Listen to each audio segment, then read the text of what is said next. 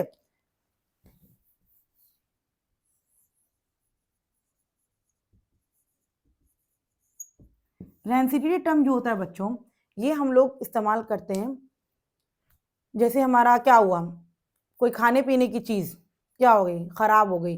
अगर खाने पीने की चीज को हम लोग क्या करते हैं, ओपन में एयर में छोड़ देते हैं, तो उसका भी टेस्ट क्या होता है, चेंज हो जाता है। आप खुद देख लोगे, आप लोग कोई भी फूड, कोई भी फूड का अगर टेस्ट चेंज हो गया या स्मेल चेंज हो गया है, तो उसको हम लोग कहते हैं रैंसिडिटी, ठीक है। और ये क्यों होता है? क्योंकि हम अगर हमारे इन्वायरमेंट में एयर प्रेजेंट है, वाटर के मॉलिक्यूल्स प्रेजेंट है, वो क्या होगा, उसके साथ आकर के रिएक्ट कर जाते हैं।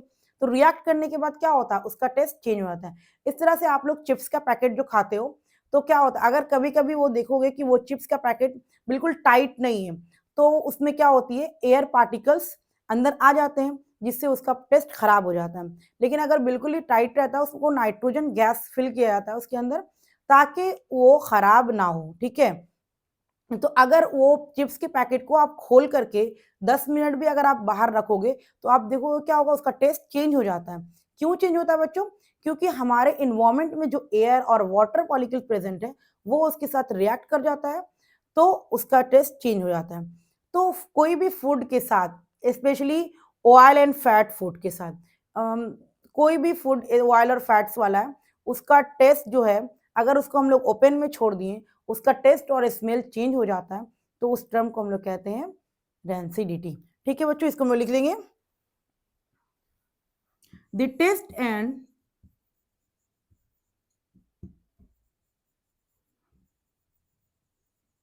order of food, the taste and order of food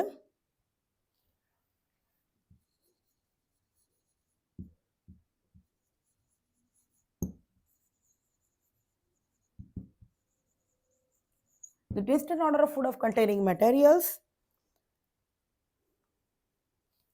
food materials containing fats and oils,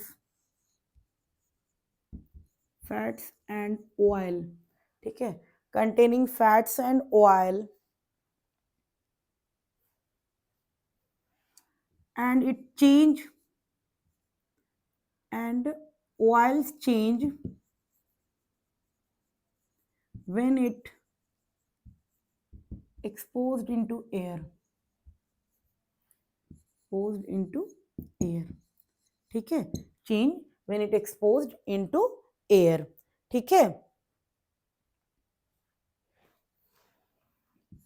for a long time। ठीक है बच्चों, यहां पर मैंने क्या लिखा, the taste and order of food material containing fats and oil change when it is exposed into air for a long time. मतलब कि जिस भी फूड में, जो फूड में ऑयल और फैट्स होते हैं, जनरली यही फूड पहले खराब हो जाता है, ठीक है। जनरली आप डेली यूज में भी देखोगे, जो फूड हमारा जो क्या होता है, बिल्कुल भी सूखा हुआ होता है, तो वो खराब नहीं होता है। लेकिन जिस फूड में ऑयल और फैट्स ज्यादा होता है, वो जल्दी खराब हो जाता है। तो ऑयल क्या करता है, जब उसको हम बहुत टाइम के लिए अगर खुला में छोड़ देते हैं, तो उसमें क्या होते हैं, इन्वायरमेंट में जो एयर पार्टिकल्स है, जैसे ऑयल या फैट्स वाले जो फूड हैं, उसको मैंने ओपन छोड़ दिया, ओपन छोड़ा, हमारे इन्वायरमेंट में क्या है, वाटर पार्टिकल्स प्रेजेंट है, ऑक्सीजन प्रेजेंट है, वो क्या किया, उसके साथ आकर के रिएक्ट किया, रिएक्ट किया, धीरे धीरे धीरे धीरे धीरे क्या हुआ, उसका टेस्ट क्या हुआ, चेंज कर दिया। तो क्या हुआ इसको, तो ये फूड के लिए जो वर्ड यूज किया गया है, खाने पीने की चीज के लिए, तो उसको हम लोग रैंसिडिटी बोलते हैं, ठीक है। इसमें एक टर्म और मैं लिखूंगी, ठीक है बच्चों, यहाँ पर एक टर्म और मैं लिखेंगे, इट इज काउज्ड, ये आप इस तरह से लिख सकते हैं, इट इज काउज्ड, इस तरह से लिखो, due to oxidation of oil, oxidation of oil, it is caused due to oxidation of oil and fats present in food materials. In food materials. ठीक है बच्चों, तो यहां पर क्यों खराब हो रहा है? क्योंकि वहां पर जो ऑयल और फैट्स का जो फूड है उसमें क्या हो रहा है, ऑक्सीडेशन हो जा रहा है। ऑक्सीडेशन होने की वजह कर क्या हो रहा है, वो हमारा खराब हो जा रहा है। तो हम लोग यहाँ पर 3 टर्म जाने बच्चों। पहला जाने हम लोग क्रोजन, जो मैंने बताया कि सिंपली आप किसी भी मेटल को अगर ओपन एयर में छोड़ दे रहे हो, ओपन छोड़ दे रहे हो इन्वायरमेंट में, तो हमारे इन्वायरमेंट में जो एयर पार्टिकल्स है, वाटर पार्टिकल्स है, वो उसके साथ रिएक्ट करता है और उसका कलर चेंज कर देता है। तो उस टर्म को हम लोग क्रोजन बोलते हैं। अगर आप आयरन के पार्टिकल्स को, आयरन के यानी कि लोहे को अगर आप ओपन छोड़ दे रहे हो, तो इन्वायरमेंट में जो एयर और वाटर पार्टिकल्स प्रेजेंट है वो उसके साथ अगर रिएक्ट कर रहा है तो उसको हम लोग कहते हैं रस्टिंग। और रस्टिंग के लिए एयर और वाटर दोनों का होना जरूरी है। अगर रस्टिंग में सिर्फ एयर है, नो रस्टिंग, सिर्फ वाटर है, नो रस्टिंग। रस्टिंग जब भी होगा तो एयर और वाटर दोनों होना चाहिए, यानी कि एयर या मॉइस्चर दोनों होना चाहिए, तभी रस्टिंग होगा। तीसरा हम लोग टर्म पढ़े रैंसिडिटी। इसमें क्या होती है कि हमारा क्या होता है, आप खुद ही ऑब्जर्व करोगे कि आप चिप्स का पैकेट घर में लाते हो, तो अगर आप उसको खुला हुआ, बंद है तो वो नहीं, क्योंकि उसके अंदर नाइट्रोजन गैस फिल कर करके उसको प्रिजर्व किया जाता है। लेकिन जब आप उसको ओपन कर देते हो और ओपन करके आप छोड़ दियो कुछ टाइम के लिए, तो आप कुछ टाइम के लिए खुद ही चेक करोगे कि उसका टेस्ट क्या होता है, चेंज हो जाता है। क्यों चेंज हुआ बच्चों? क्योंकि इन्वायरमेंट में जो हमारा एयर पार्टिकल्स और वाटर पार्टिकल्स प्रेजेंट है वो उसके साथ क्या होता है, धीरे धीरे रिएक्ट करता है और उसका टेस्ट चेंज कर देता है। ठीक है, तो आपको रैंसिडिटी चेक करने के लिए या तो उसका फूड का टेस्ट चेंज हो जाएगा या तो स्मेल चेंज हो जाएगा। तो ये छोटे छोटे टर्म हमको एनसीईआरटी दिया हुआ था, जिसको मैंने क्लियर कर दिया। अब नेक्स्ट क्लास में मैं एनसीईआरटी का क्वेश्चन को सॉल्व कराऊंगी और ये चैप्टर फिनिश करूंगी। ओके।